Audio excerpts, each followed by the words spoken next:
بسم اللہ الرحمن الرحیم۔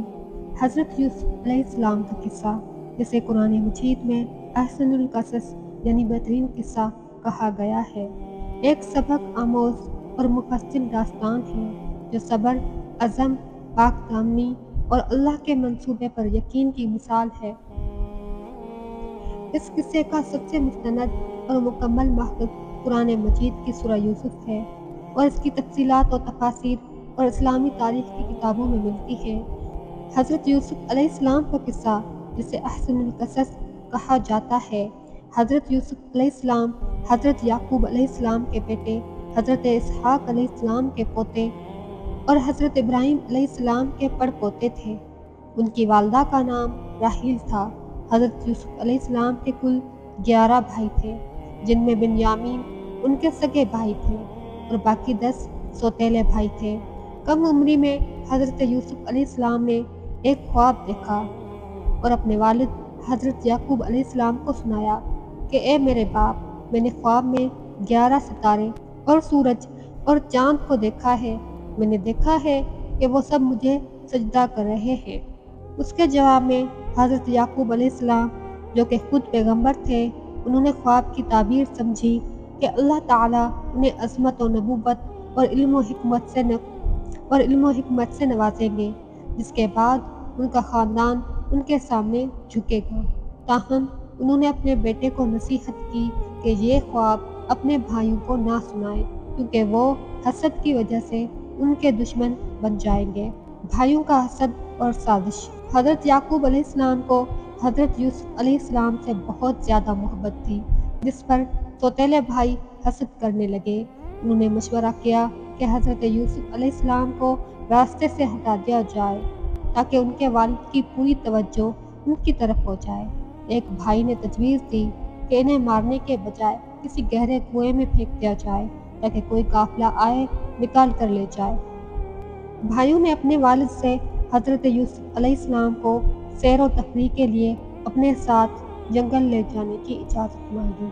حضرت یعقوب علیہ السلام نے ہچکچاتے ہوئے اجازت دی، اس خدشے کے ساتھ کہ کہیں انہیں بھیڑیا نہ کھا جائے۔ جنگل میں لے جانے کے بعد بھائیوں نے حضرت یوسف علیہ السلام کو کنویں میں پھینک دیا اور قمیص کو بکری کے خون سے رنگ کر جھوٹا ثبوت بنایا۔ وہ رات کو روتے ہوئے باپ کے پاس لوٹے اور جھوٹ بولا کہ یوسف کو بھیڑیا کھا گیا۔ حضرت یعقوب علیہ السلام نے ان کی خون آلود قمیص کو دیکھا اور جان لیا کہ یہ جھوٹ ہے، لیکن انہوں نے صبر جمیل یعنی بہترین صبر کا مظاہرہ کیا اور معاملہ اللہ کے سپرد کر دیا۔ قافلے کی آمد اور مصر میں فروخت۔ ایک مدیانی یعنی اسماعیلی قافلہ کنعان سے مصر جاتے ہوئے اس کنویں کے قریب رکا۔ انہوں نے جب پانی نکالنے کے لیے ڈول ڈالا تو حضرت یوسف علیہ السلام کو نکال لیا۔ قافلے والوں نے انہیں شام سے بھاگا ہوا غلام قرار دے کر مصر میں لے جا کر کم قیمت پر فروخت کر دیا۔ انہیں مصر کے عزیز یعنی وزیر خزانہ یا گورنر نے خریدا، جن کا نام پوتیفار تھا۔ عزیز مصر نے حضرت یوسف علیہ السلام کو اپنے گھر میں اچھے طریقے سے رکھا۔ آپ کا حسن و جمال لاجواب تھا، جہاں تک کہ حدیث میں آتا ہے کہ آپ کو نصف حسن عطا کیا گیا تھا۔ آزمائش۔ عزیز مصر کی بیوی، جسے عام طور پر زلیخا کہا جاتا ہے، حضرت یوسف علیہ السلام کے حسن سے متاثر ہو کر ان پر فریفتہ ہو گئی۔ ایک دن اس نے گھر کے دروازے بند کر دیے اور حضرت یوسف علیہ السلام کو اپنی طرف مائل کرنا چاہا۔ حضرت یوسف علیہ السلام نے سختی سے انکار کر دیا اور کہا کہ میں اللہ کی پناہ مانگتا ہوں، میرے آقا یعنی عزیز مصر نے مجھے عزت دی، میں ایسا ظلم نہیں کر سکتا۔ جب وہ بھاگ کر دروازے کی طرف گئے تو زلیخا نے ان کی قمیص پیچھے سے پھاڑ دی۔ جب یوسف دروازے کی طرف دوڑتے ہوئے آئے تو دروازے پر عزیز مصر کو پایا۔ عزیز مصر کو دیکھ کر زلیخا نے حضرت یوسف علیہ السلام پر خیانت اور بدکاری کا الزام لگایا، لیکن اللہ نے ایک شیرخوار بچے کو گواہی دینے کا موقع دیا۔ یا ایک سمجھدار آدمی نے کہا، اگر قمیص آگے سے پھٹی ہے تو یوسف قصوروار ہے اور زلیخا سچی ہے، اور اگر پیچھے سے پھٹی ہے تو یوسف سچے اور زلیخا جھوٹی ہے۔